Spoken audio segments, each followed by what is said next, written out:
This film is intended to impress on your mind the procedures you should follow instinctively in the event of an emergency at either high or low altitude. The high altitude emergency begins when your instructor closes your throttle.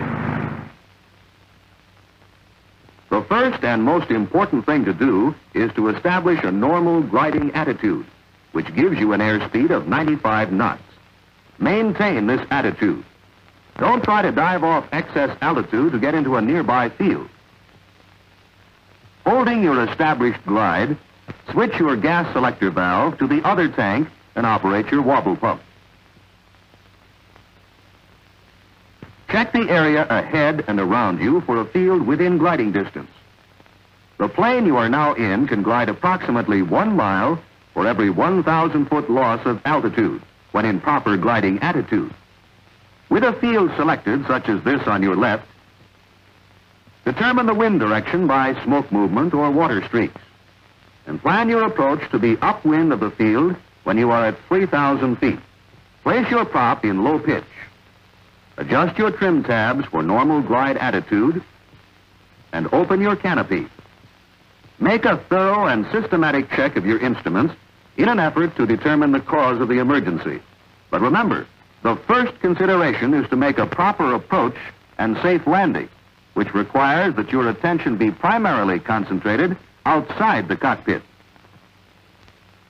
Watch your altimeter, and during this simulated emergency, which started at 6,000 feet, clear your engine by a momentary application of throttle once in every 1,000 feet of descent to assure yourself that power will be available when needed. Try to plan your approach so that when you are at a 45-degree angle from your landing point, the number 1 position, you will be between 1,200 and 1,500 feet and ready to begin your landing approach. Look at it this way. Your throttle was closed and the emergency began at 6,000 feet. You selected a field, and at 5,000 feet were a beam of its downwind end, directly above the landing line. Flying a circle about the field, you were at 4,000 feet, a beam of the middle of the upwind leg. At 3,000 feet, upwind of the runway. At 2,000 feet, a beam of the center of the field on the downwind leg. And at approximately 1,200 to 1,500 feet, at the number 1 position, 45 degrees from your intended landing point. If you are not exactly at the proper altitude at your checkpoints, you may alter your pattern. Suppose you're at 5,500 feet here at the 5,000-foot checkpoint.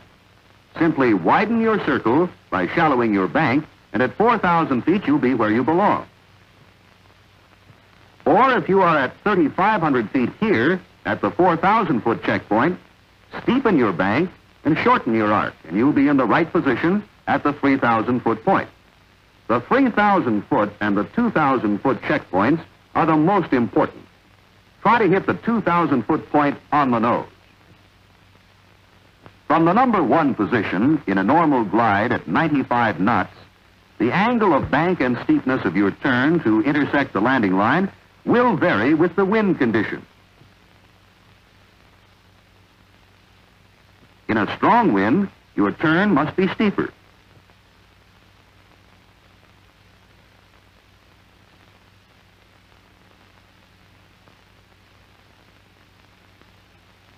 In no wind, you may have to cross the landing line and make an S turn to return to it to give yourself 150 feet of altitude with 800 feet of straightaway.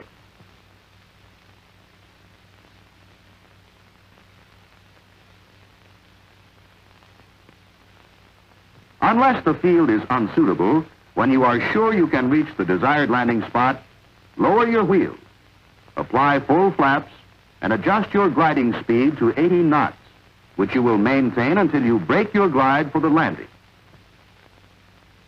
Here is how it should look to you. At 4,000 feet, you are a beam of the center of the field headed upwind.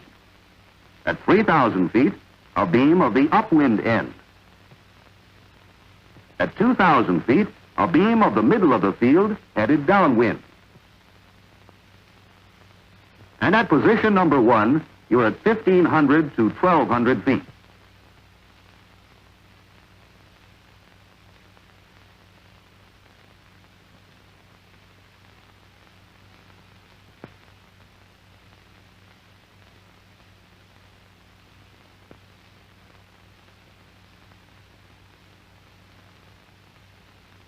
The completion of your landing approach, if properly executed, should appear like this.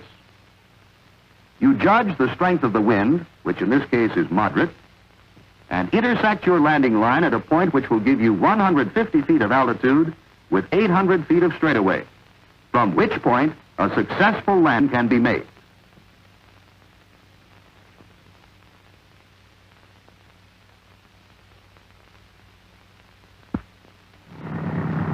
In a low altitude emergency, simulated or actual, you must act instantly. The emergency usually begins after a takeoff. Never try to get back to your field.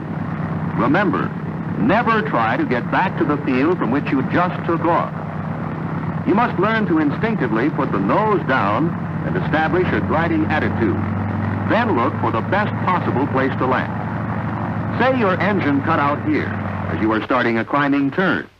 Immediately establish a glide. Raise your wheels and look for a place to land. To you, it might appear like this. You've just become airborne after a touch-and-go landing. You started your turn and are in a climbing attitude when your engine cuts out. You immediately put your stick forward with a positive movement and establish a normal gliding attitude. You depress the power push and raise your landing gear. Then set your propeller in full low pitch. Then you select a spot for landing that you can reach. Don't try to stretch your glide or make a steep turn, and you go in for your landing using flaps when necessary. If you can find no suitable spot, make a full stall landing into the wind. Never try to stretch your glide as this man did. Never try to turn back to the field from which you took off, as this man did. Always land straight ahead or at a very slight angle. And if no landing spot is available, make a full stall landing into the wind. And your landing will probably be one such as this, from which you can walk away.